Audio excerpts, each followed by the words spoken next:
Hello दोस्तों, मेरा नाम है जयप्रकाश और आप सुन रहे हैं रीडर्स जर्नी। आज हम जिस जातक कथा के बारे में सुनेंगे उसका नाम है धोसंखा जातक। बोधिसत्व एक समय एक शिक्षक थे जो पूरे देश में प्रसिद्ध थे। एक क्रूर और हिंसक राजकुमार को उसके साथ पढ़ने के लिए तक्षशिला भेजा गया था।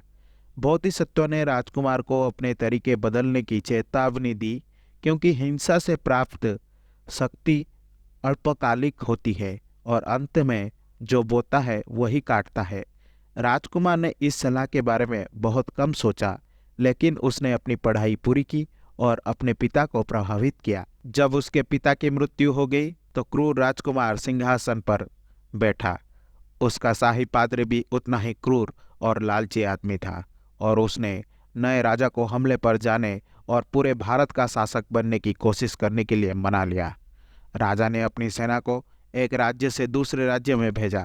तक्षशिला के राजा को छोड़कर प्रत्येक राजा को हराया और पकड़ लिया, क्योंकि बोधिसत्व ने शहर की दीवारों को इतनी मजबूती से मजबूत किया था कि उन्हें तोड़ा नहीं जा सकता था।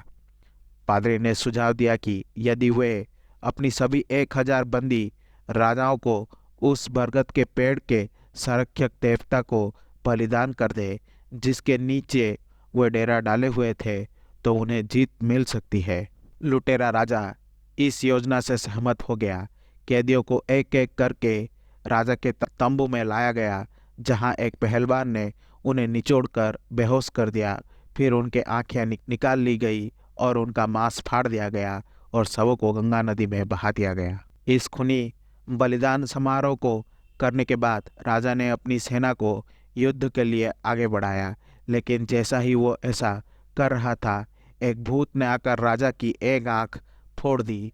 इसीलिए वो अपने पेड़ पर लौट आया और अपनी खाट पर लेट गया। वहाँ पेड़ पर एक गिद्ध ने राजा की दूसरी आंख पर एक नुकीली हड्डी गिरा दी। अंधे और पीड़ा में उसे बोधिसत्व की सलाह के शब्द याद आ गए। राजा ये कहते हुए मर गया कि उसे अपनी खूबसूरत रानी को फिर कभी देखने का आनंद नहीं मिलेगा, और वो सीधा नर्क में चला गया। कुछ क्षण बाद पादरी ने भी ऐसा ही किया। ये कहानी बुद्ध के जीवन काल में क्रूर राजा एक क्रूर राजकुमार का पूर्व जन्म था, जिसने दुनिया में किसी अन्य तरह की एक महल का निर्माण करवाया था।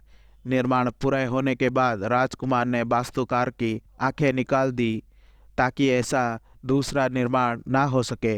जब बुद्ध ने अपने कुछ शिष्यों को ये चर्चा करते हुए सुना कि कैसे राजकुमार ने वास्तुकार को अंधा कर दिया था, तो उन्होंने उन्हें ये कहानी सुनाई ताकि वे जान सके कि राजकुमार भी अतीत में दुष्ट था।